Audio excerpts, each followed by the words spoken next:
आज आपण बघणार आहोत चविष्ट आणि झटपट होणारं असं फोडणीचं वरण। नमस्कार, मी सीमा, माझे स्मार्ट किचनमध्ये तुमचे स्वागत आहे। तर चला आपण रेसिपीला सुरुवात करूया। तर बघा, इथं मी कुकरच्या भांड्यात पाऊण वाटी तुरीची डाळ घेत आहे। पहिल्यांदा डाळ आपल्याला स्वच्छ धुवून घ्यायची आहे।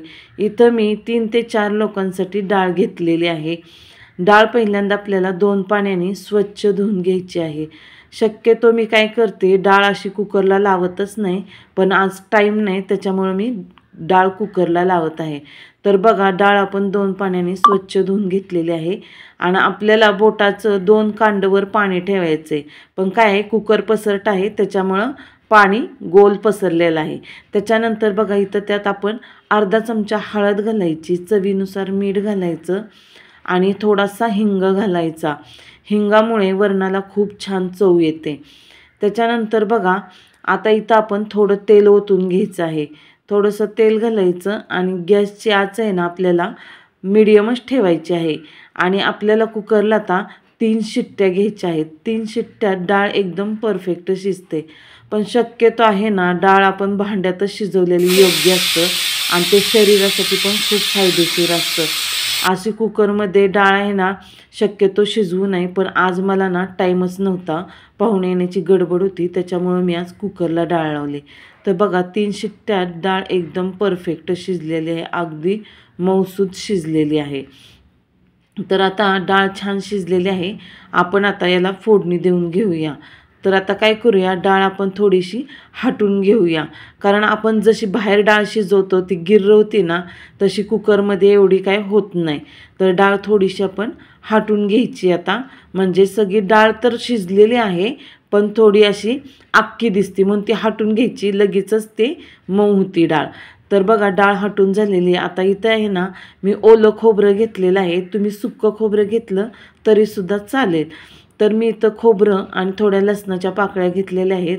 तर आता हे दोन्हीसुद्धा मी आहे ना खलबत्त्यात छान कुटून घेणार आहे। खलबत्त्यात आपण कुटल्यामुळं ना वरणाला एक छान वेगळीच चव येते आणि मिक्सरमध्ये केलेल्या वाटणाची वेगळीच चव असते।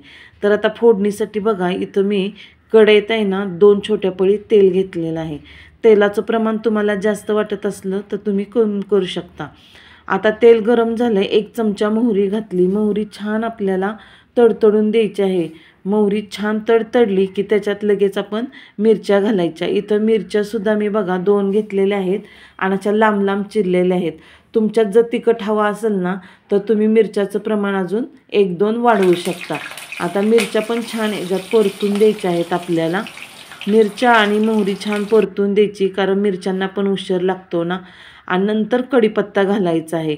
कढीपत्ता घातल्यानंतर जिरे घालायचे, कारण जिरे आहे ना लगेच जळून जातात फोडणीत।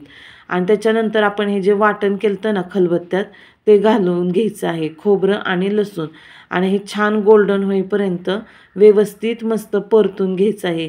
गॅसची आच आपल्याला मीडियमपेक्षा थोडी कमी करायची आहे। फोडणी दिल्यानंतर तेल तापलं ना की त्याच्यानंतर गॅसची आच थोडी कमी करायची, म्हणजे ही फोडणी आहे ना छान एकदम व्यवस्थित बसते। आणि त्या फोडणीतच आपण थोडीशी कोथिंबीर घालून घ्यायची। फोडणीत कोथिंबीर घातली ना, वरण असो किंवा आमटी वगैरे असो, त्याची चव खूप छान येते फोडणीत कोथिंबीर घातल्याने। तर आता हे गोल्डन होईस्तोपर्यंत छान आपल्याला परतून घ्यायचे, एकसारखं हलवायचं बघा। आता हे छान गोल्डन झालेलं आहे, आपण ह्याच्यात डाळ घालून घेऊया। डाळ घालायची आणि सगळं व्यवस्थित छान हलवून घ्यायचं। आता तुम्हाला किती पातळ पाहिजे किती घट्ट पाहिजे त्यानुसार पाणी टाकायचं। इथं खलबत्त्यात वाटण केलं ना त्यात मी थोडं पाणी घातलं होतं। आता आपल्याला वरण किती घट्ट पाहिजे किती पातळ पाहिजे त्या अंदाजाने तुम्ही ह्याच्यात पाणी वाढवू शकता। आता काय करायचं आहे, आपल्याला ह्याच्यात पाणी वाढवलं का नाही की गॅसची आच आपल्याला एकदम स्लो करायची आहे आणि स्लो आचेवर वरण आहे ना एकदम छान खळखळ उकळून द्यायचं। तुम्ही गॅस फुल करून जर वरण उकळून घ्याल लगेच झालं म्हणसाल ना तर त्याच्यात एकदम एवढी चांगली चव येत नसते।